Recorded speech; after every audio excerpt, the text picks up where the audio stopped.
mari sama-sama kita berdoa. Ya Allah, kami berdoa supaya Engkau menanamkan firman-Mu yang akan disampaikan oleh hamba-Mu yang kecil ini. Kiranya Roh Kudus bekerja sehingga kami boleh memahami maksud Tuhan, pesan Tuhan melalui firman ini. Dan kami akan dikuatkan, dihiburkan, bahkan kami diajak untuk melakukan pekerjaan besar Tuhan selama kami hidup. Berbicaralah kepada kami Tuhan, kami telah siap mendengarkannya. Di dalam nama Tuhan Yesus Kristus kami berdoa. Amin. Bapak Ibu sekalian, saya menyampaikan salam dan salam kepada Bapak Ibu serta semua saudara-saudari yang kekasih dalam nama Tuhan Yesus Kristus. Kalau kita baca dari apa yang telah disampaikan tadi, dari Kejadian 8 ayat 1 sampai 19. Kalimat pertama bagi saya sangat menarik, yaitu maka Allah mengingat Nuh. Maka Allah mengingat Nuh. Artinya menurut saya ya, kata ini bagi saya artinya adalah bahwa dalam hati Allah yang paling dalam ada nama Nuh. Siapa yang kita ingat setiap hari? Boleh kita ingat barangkali profesi kita ya. Kemana pun kita pergi, profesi selalu menjadi pikiran kita. Karena itu ada dalam pikiran kita. Saya pun seperti itu juga, ngaku aja terus terang. Kemana pun saya pergi, sampai saya sering motret saya, kalau kami lagi kemana, tempoh hari kami pergi ke kampung, kami beristirahat di satu tempat, saya ingat bahwa saya ada sesuatu yang harus saya lakukan. Saya buka laptop, nah maka istri saya, memang istri saya ini seorang wartawan kawakan sebetulnya. Dia foto, dia kirim. Bapak Ibu, apa yang ada di hati Bapak Ibu? Pasti itu kan selalu diingat. Uang barangkali ya. Dan sebagainya lah. Nah maka bagi saya katakan tadi bahwa kalimat pertama dari pasal ini, pada ayat pertama Kejadian 8, Allah mengingat Nuh. Karena kalau kita baca riwayat sebelumnya, Nuh ini memang orang yang taat kepada Tuhan ya. Orang yang dekat dengan Allah. Dan kepada dia disuruh satu pesan yang memang aneh. Membuat kapal, bahtera di hutan.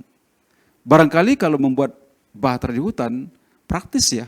Karena di sana tersedia kayu-kayunya.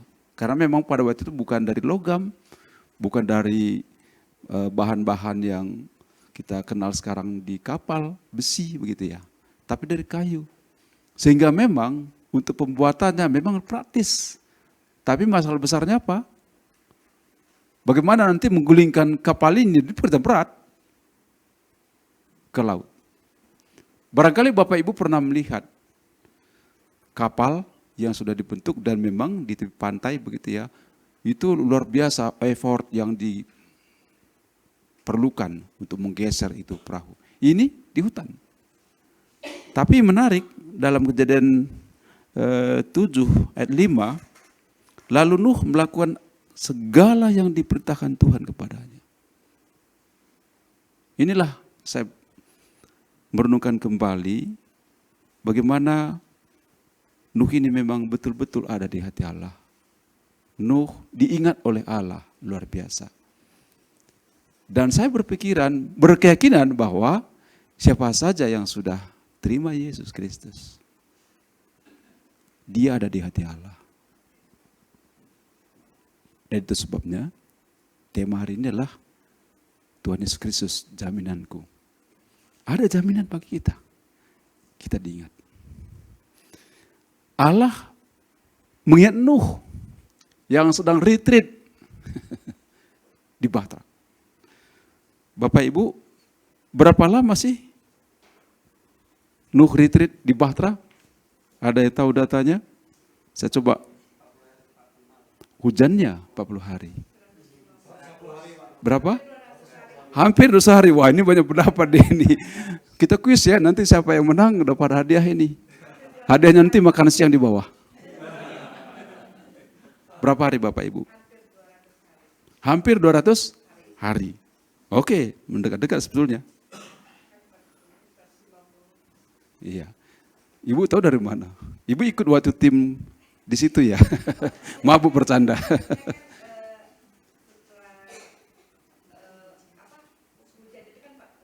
Ya. Ya. Ya, oke lah. Paling tidak Ibu sudah memberikan pemikiran yang baik.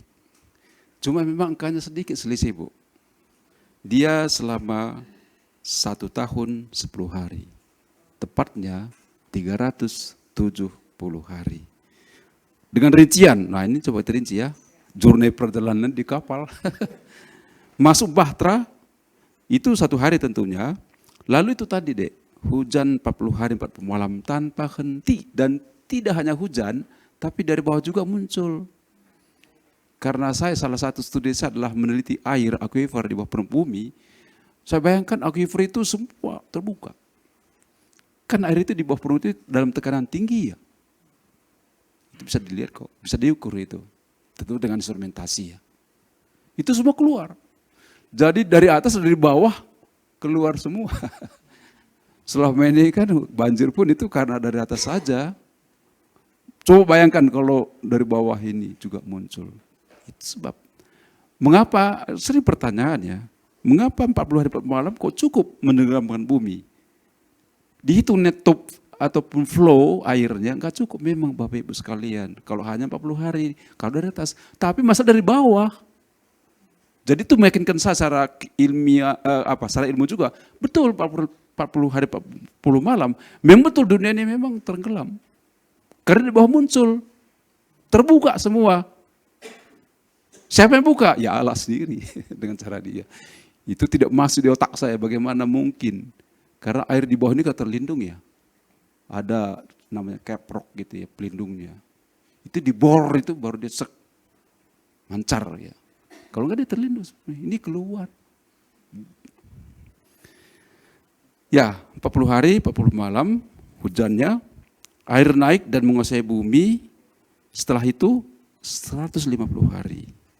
Lalu tentu air surut ya kan, itu selama 74 hari. Lalu Nuh lepas burung, saya memang nggak dikatakan berapa kali dia melepas burung ya. Dan mungkin juga cadangan burung juga barangkali sedikit gitu ya. Itu sampai datang lagi itu dikatakan harinya adalah 61 hari. Lalu mereka keluar pada tanggal 27 bulan 2 dikatakan tahun 601, ini mungkin hitungan dari sisi usia Nuh ya, karena Nuh ini dia pada usia 600 tahun lah dia masuk ke kapal itu. Sehingga memang totalnya 370 hari.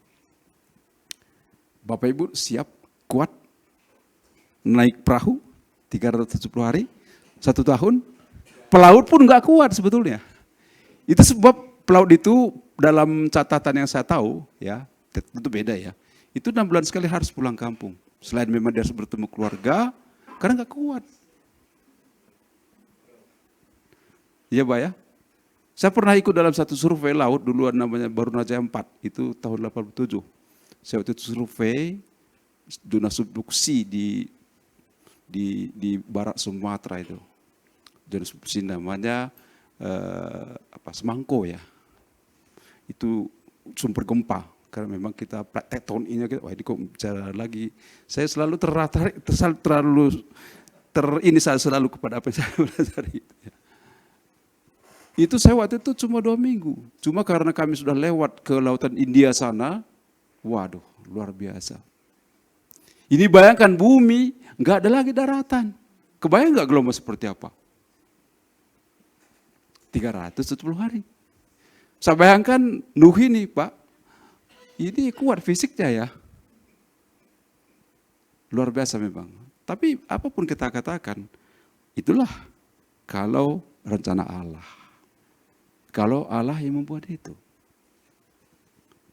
Kapal tahan terhadap, ya sekarang kan kapal kan luar biasa ya. Besi besar, dilas, dites lagi, dilapis lagi dengan lapisan yang anti karat. dicat. Pada waktu itu catnya buatan apa ya? 370 hari loh. Kayu. Pakunya seperti apa? Paku logam ada nggak waktu itu? Belum ada. Saya bayangkan itu untuk melekatkan bodi kapal itu mungkin di apa ya? Dicolek-colek gitu masukkan. Tapi kok nanti bocor. Nah, ini ya. Jadi memang walaupun ini memang bukan zaman modern pada waktu itu, tapi Allah dengan kuasanya melengkapi. Jadi itu jaminan. Jaminan kepada oknum Allah yang tidak bisa ini memikirkannya. Bersyukurlah kita. Ya. Bapak Ibu yang kekasih dalam Tuhan Yesus Kristus, begitulah memang kasih karunia Allah kepada Nuh sehingga dia diberi kehormatan retreat selama 370 hari di kapal. Kalau Pak Yopi pernah retreat berapa hari Pak paling lama? Paling lama seminggu. Saya dulu pernah 5 hari 5 malam retreat navigator dulu di PPI. Itu liburan, 5 hari kita retreat. Itu pun udah mulai rindu lihat rumah kos itu gak kuat, ini di kapal. Gak ada warung. Ya, gak ada warung di kapal. Kapal sekarang lumayan Bapak Ibu sekalian. Ada bisa kita beli apa-apa. Ya, saya dulu ya, pernah saya ceritakan, saya dulu naik kapal tanpa mas ya. Itu di atas itu saya bisa beli rujak, bisa beli pecel, maaf bisa beli sasang juga Pak. Tapi sembunyi karena takut ya. Makan dulu, wah luar biasa. Antri makan itu sampai saya enak rasa makannya karena apa? Karena antrian dapat makan itu, terus mungkin agak jijik ya. Yang mengambilnya itu pakai apa? Sendok kayu gitu ya. Dan di sini ada anduk dan dia buka baju. Saya ingat waktu itu benar saya ingat ke rantas, saya bawa rantang kan. Ke rantas itu menetes keringatnya. Enggak saya buang, kalau saya buang saya nggak bisa makan karena ketat antriannya nggak seperti sekarang. Jadi begini-begini Bapak Ibu saya bangga karena saya pernah makan keringat orang. Luar biasa. Nah itulah pengalamannya ya. Nah Bapak Ibu sekalian yang kekasih dalam Tuhan Yesus Kristus, semudah itu Nuh diselamatkan dengan keluarganya. Ya, kita juga sekarang berada dalam bahtera yang memang bukan air, tetapi dalam bahtera yang sudah dibuat Yesus. Kita berlindung dalam Dia. Bagi setiap orang yang sudah percaya dan telah menerima Dia sebagai Tuhan dan Juru Selamat. Kita bahtera, memang kita sama-sama di bumi ini bersama-sama orang tidak percaya. Bahkan orang-orang yang menghinakan nama Yesus. Tapi bahtera kita beda. Nah, kita telah selamatkan, karena itu kita mestinya juga memiliki suatu relasi hubungan yang dekat dengan Tuhan, sebagaimana Nuh dekat dengan Tuhan. Karena itu dalam 1 Petrus 2 ayat 2 sampai 10 tadi juga digambarkan di sana tentang satu relasi yang khusus antara kita dan Allah. Dikatakan bahwa kita bagaikan bayi yang baru lahir. Bapak Ibu, terutama kami ibu yang sudah berkeluarga, yang melahirkan putra-putrinya, pasti sangat kental, pasti paham dengan hal ini ya. Bagaimana seorang bayi, dia rindu akan air susu ibu, ASI. Bahkan pernah saya lihat beberapa kali, bahkan adik saya dulu, kalau dia nangis atau apapun namanya, mungkin ada gangguan dalam tubuh dia, ibu saya selalu, dulu supaya dia agak tenang, selalu disusuin. Jadi susu itu jawaban bagi seorang bayi. Persoalannya apakah firman Allah menjadi susu bagi kita, di mana kita nikmati firman Tuhan, bagikan susu itu membawa kita tenang dalam konteks bahwa kita telah dijamin oleh Allah. Dan 1 Petrus 2, 2-10 juga ingatkan kita, karena kita merindukan firman Allah bagaikan bayi yang merindukan susu, maka kita juga menjadi satu tubuh dalam Kristus. Dan dikatakan kita berpaut dengan batu hidup. Dan diharapkan juga kita menjadi batu-batu penjuru. Jadi Bapak Ibu sekalian, di dalam keterjaminan kita di dalam Kristus, maka kita juga menjadi batu penjuru. Apa sih arti batu penjuru? Batu penjuru itu seakan-akan itu semacam penjuru, pedoman ya. Artinya bahwa hidup kita juga seakan-akan begini. Di tengah-tengah segala keterbatasan kita, bahkan kita juga banyak gagal. Tetapi dengan melekat eratnya kita bersama Kristus, orang akan lihat itu. Kita juga sebagai ilustrasi bangunan, kita ini juga bagian dari rumah yang dibangun. Entahkah kita sebagai besi yang kerangka gitu ya, kuat, atau kita hanya sekedar batu bata, tapi tidak penting. Bangun ini silakan Bapak lihat, Bapak Ibu lihat. Kira-kira kalau kita timbang beratnya, berapa ton kira-kira ini? Nanti kita tanya Pak Yopi. Karena pasti dari awal dia yang tahu. Tapi pertanyaan saya agak beda sedikit. Di antara yang kita lihat dari bangunan ini, dengan yang tidak kita lihat, lebih banyak mana?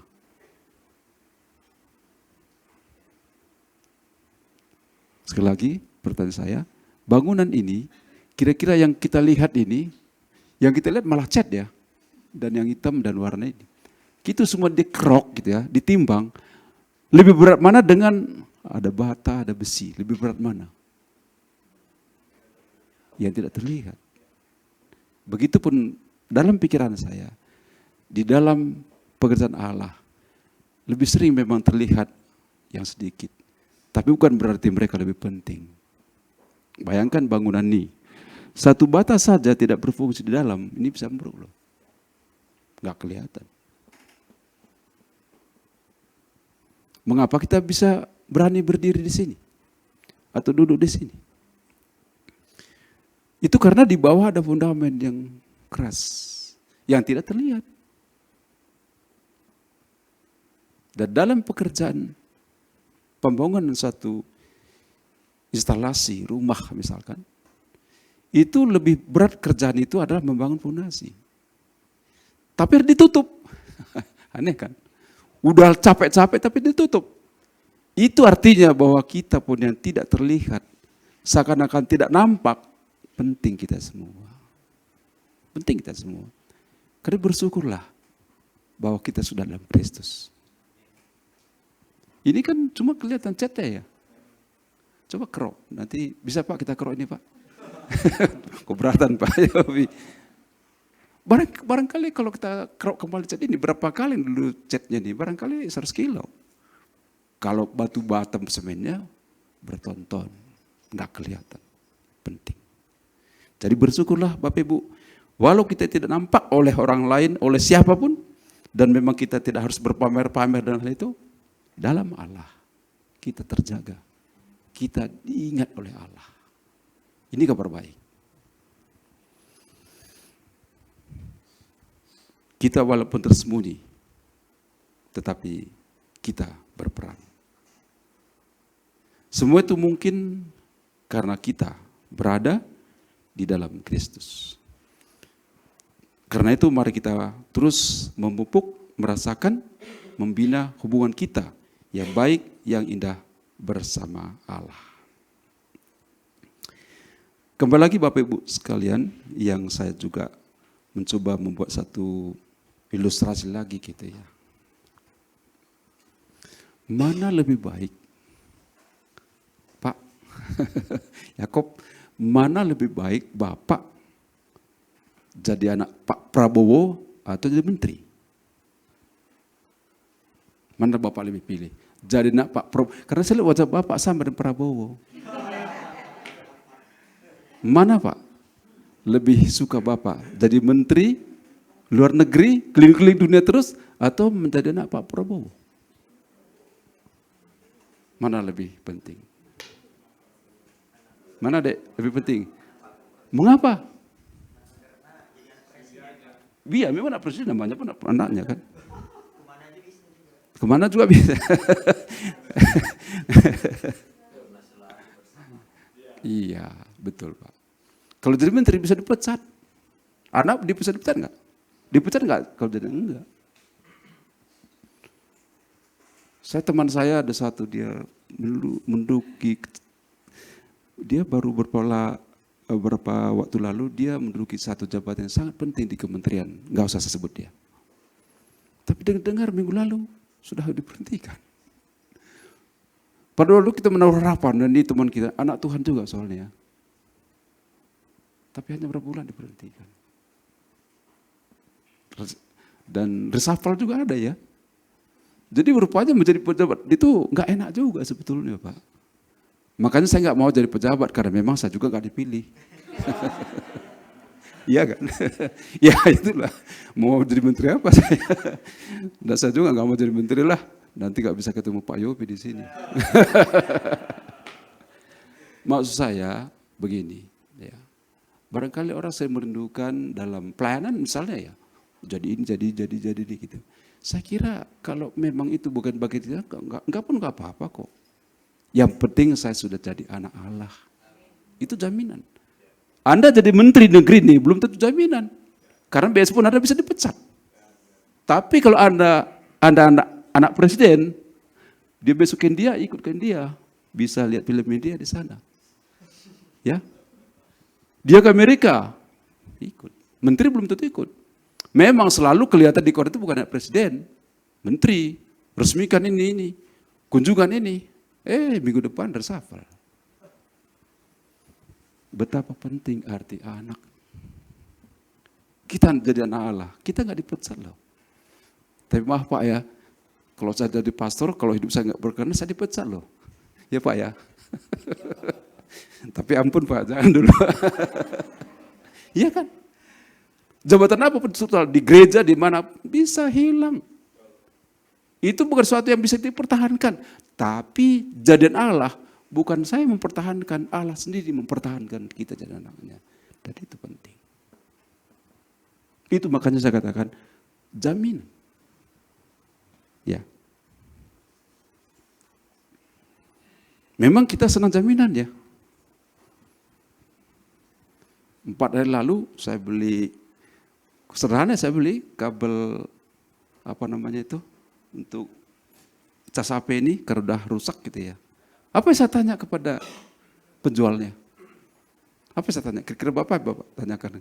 Elektronika misalnya khususnya. Atau mobil bahkan kalau nanti Tuhan berikan rezeki gitu ya. Kalau Bapak, apa yang Bapak tanyakan? Apa yang ditanyakan? Ya? Yes. Garansinya. Berapa lama jaminannya? Waktu itu dia bilang, jaminan toko 3 hari.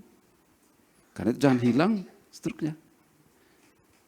Jaminan kita jadi Allah berapa lama? Enggak ada batasnya. Sampai selama-lamanya. 1 miliar tahun, more.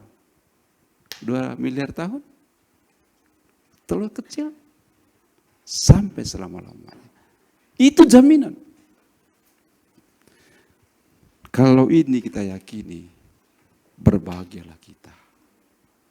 Kita akan terus termotivasi dengan semampu kita, walaupun kita terbatas, melakukan apa yang Allah kehendaki. Jadi jaminan itu mendorong kita justru, bukan kita merasa aman-aman saja, ya juga sih. Siapa yang merasa nggak aman dijamin Tuhan keselamatan kita kan? Tapi lebih dari itu, mendorong kita dengan segala kemampuan, dengan segala keterbatasan kita, berbuat sesuatu bagi Dia. Walaupun dinilai orang kecil, nggak apa-apa, karena kita bukan meminta pilihan orang kan. Ya biarpun kita senyap-senyap melakukan sesuatu, no problem. Tapi kalau kelihatan juga, nggak apa-apa juga. Jangan, saya nggak mau kelihatan, enggak. Mau kelihatan, mau ini, pokoknya kan motivasi di hati adalah bahwa bersyukur. Nah, jadi Yohanes 14 ayat 6, itu saya kira yang sudah dibacakan Pak Yupi tadi ya. Akulah jalan, akulah kebenaran, akulah hidup. Yesus tidak hanya berbicara apa yang benar. Tapi Dia adalah kebenaran itu sendiri. Dia jalan. Dan tidak ada seperti itu, hanya satu. Hanya Yesus. Gak ada yang lain. Dan dialah yang tahu jalan ke surga. Bukan yang lain. Bapak Ibu, maaf Pak Yakob. Kalau Bapak Ibu saya katakan, Bu, Pak, ayo kita ke Kabanjahe. Nah, ini Kabanjahe terus ya, karena kami mau ke Kabanjahe lagi dalam waktu dekat ini. Bapak pernah Kabanjahe enggak Pak? Saya tanya dulu, pernah Kabanjahe enggak? Enggak, nanti ikut kami Pak ya. Seandainya Pak Yakob janjikan kepada Pak Ibu, wah Bapak Ibu di Kabanjahe itu banyak toko makanan yang enak-enak. Ada Josephine, ayo saya tunjukkan jalan, kata Pak Yakob. Saya pun berkata begitu. Kira-kira yang mana Bapak Ibu akan ikut, dia atau saya? Mengapa saya? Saya pernah dari sana dan saya selesai memang dari sana. Pak Yakob. Tapi kalau Pak Yakob bilang, wah sini kalian mau latihan tinju enggak? Saya juga bilang begitu. Bapak, Ibu percaya sama siapa? Beliau, dia ahlinya gitu. Jadi bicara soal surga, ahli surga siapa? Enggak ada yang lain kecuali Tuhan Yesus. Maka dia juga jaminan kita. Maka itu pada suatu hari bersoal jawablah orang Saduki kan dengan Tuhan Yesus. Orang Saduki itu orang yang tidak percaya adanya kebangkitan. Apa mereka bilang? Guru, kalau memang kebangkitan itu ada, tolong jawab pertanyaan kami. Kira-kira begitu bahasa bebas saya. Ada seorang ibu. Dia menikah. Lalu suaminya meninggal. Dia menikah dengan adiknya lagi. Meninggal juga. Dan semua saudara laki-laki dari suaminya pertama pernah berumah tangga dengan ibu ini. Maka orang tanya, Guru, kalau memang ada kebangkitan, siapa nanti yang akan menjadi suami ibu ini? Apakah suami pertama? Wah, secara hukum enggak begitu. Memang urutan dia, tapi saya itu punya hak, kata yang kedua. Yang ketiga apalagi bungsu, saya cuma sebentar kok. Kok saya belum puas hidup bersama istri saya ini. Walaupun abang saya nomor 1 lama, saya yang paling berat. Dari sisi apa mau dijawab oleh Yesus? Tapi apa kata Yesus? Aksen Bataknya, Yesus kata, bodoh kali kau. Bodoh kali kalian semua. Kenapa Pak? Ya, nanti Bapak bilang lagi ya. Bodoh kali kalian semua. Di surga tidak ada pernikahan. Orang hidup sama seperti malaikat. Nggak kebayang memang ya, tapi pasti indah itu. Jadi bagi adik-adik nggak ada di sini ya, bagi pasangan-pasangan yang mau menikah, menikahlah di bumi ini. Jangan ikat janji di bumi ini, martupol di dunia ini, tapi nanti perberatnya surga. Berharap nanti Petrus yang memberkati, Paulus balik liturgi, Pak Yopi nanti baca warta, Pak Alamta jaga parkir di luar. Gak bisa. Di bumi ini gitu. Artinya apa dikatakan tadi? Yesus yang tahu di sana, bukan siapa-siapa. Jadi kalau mengatakan ini bahkan ya saya tidak bermaksud menista ya. Kita tahulah apa yang saya masukkan. Benarkah itu? Tidak. Hanya Yesus. Nah itu jaminan bagi kita. Jadi Bapak Ibu sekalian, kalau saya mencoba belajar, ini masih banyak catat saya, jadi waktunya udah ini. Saya banyak catat Pak tentang hal itu semua. Nanti kita bisa studi tersendiri ya. Terlalu banyak jaminan Allah bagi kita. Tapi jaminan utama tentu adalah salvation, keselamatan. Ya. Mengapa seperti itu? Karena saya ingat hal yang lain lagi adalah bahwa di bumi ini akan banyak perubahan, budaya berubah, generasi berubah, teknologi juga semakin berubah, tapi Allah tidak berubah. Karena itu layaklah Kristus jaminan kita. Karena kita berharap kepada sesuatu yang tidak berubah oleh apapun. Ibrani 13:8 mengatakan Yesus Kristus tetap sama. Saya ulang sekali lagi, Ibrani 13:8. Yesus Kristus tetap sama. Baik kemarin maupun hari ini dan sampai selama-lamanya. yang tidak bisa diubah oleh apapun juga hanyalah Allah. Dan kepada Dialah kita berharap. Jadi Bapak Ibu, mari bersyukur, berbahagialah kita dalam segala kelemahan kita. Kita juga bukanlah orang istimewa, banyak orang lebih baik dari kita di luar sana sebetulnya. Tapi masalahnya, mengapa kita dijamin? Itu misteri memang. Nah, hiduplah dalam misteri itu. Bahwa Allah menjamin kita, sehingga kita berkata, Kristus adalah jaminanku. Dan satu hal juga yang ingin saya sampaikan sebagai terakhir, sebagai jaminan juga, yang berhubungan tentunya dengan keselamatan. Silakan Bapak Ibu bacakan 3 ayat sebetulnya ya.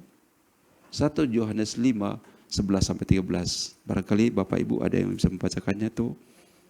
1 Yohanes pasal 5, ayat 11-13. Silakan dengan suara sedikit agak keras.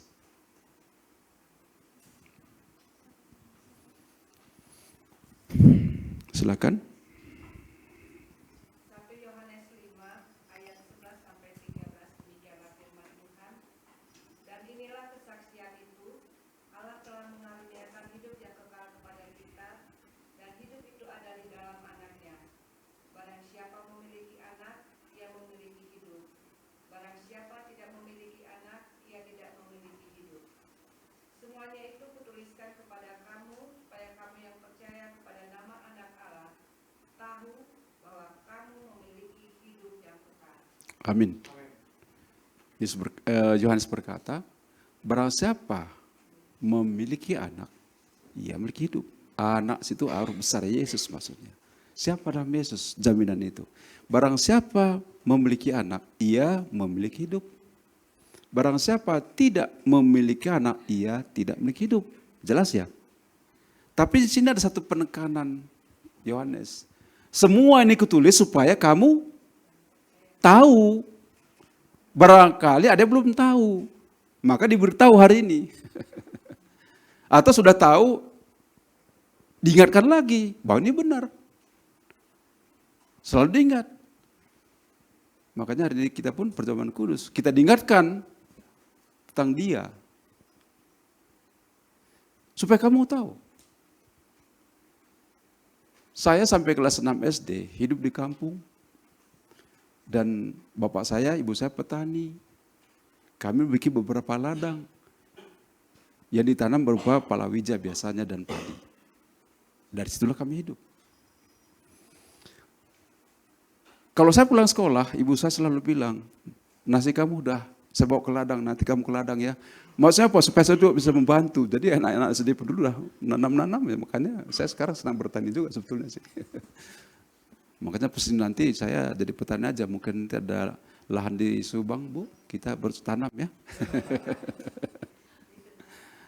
Nah, ibu saya, bapak saya punya satu ladang.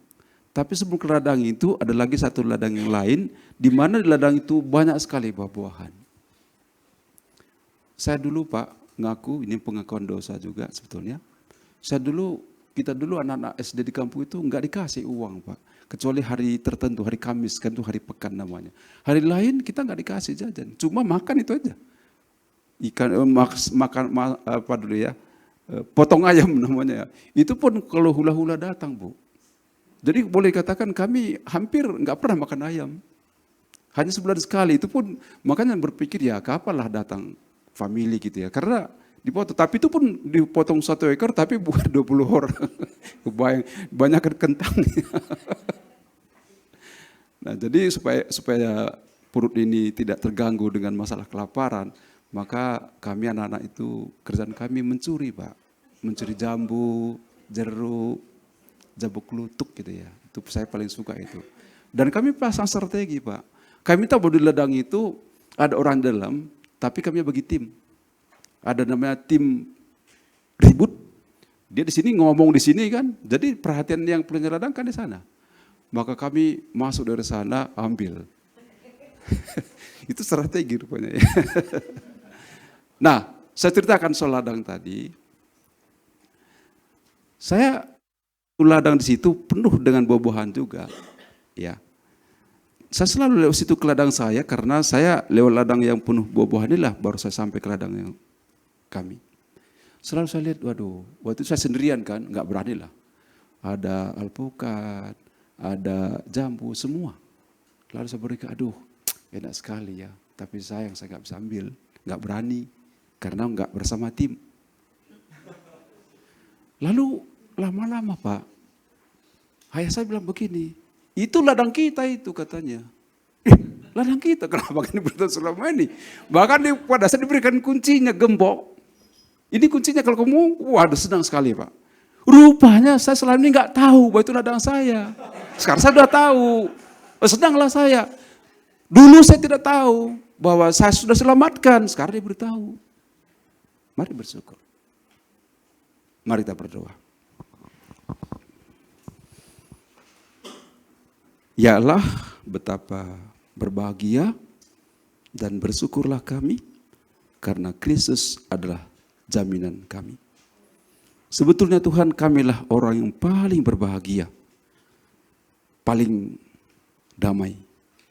Karena ada jaminan keselamatan bagi kami yang selalu dicari-cari orang yang belum mengerti. Tapi kami sudah boleh itu. Tinggal sekarang Tuhan jadikan ini sebagai satu semangat, motivasi bagi kami untuk kami menyerahkan hidup kami sepenuhnya kepada Tuhan. Kami memberikan diri kami untuk dibentuk oleh Allah seturut dengan kehendak Tuhan. Walaupun Tuhan kami juga sering membandel, kami sering juga memberontak, kami sering juga melawan. Tapi Engkau dengan penuh kasih membentuk kami. Terima kasih Bapa, kehormatan, kemuliaan hanya bagimu-lah. Kristus yang menjadi jaminan kami. Amin. Terima kasih, Tuhan berkati.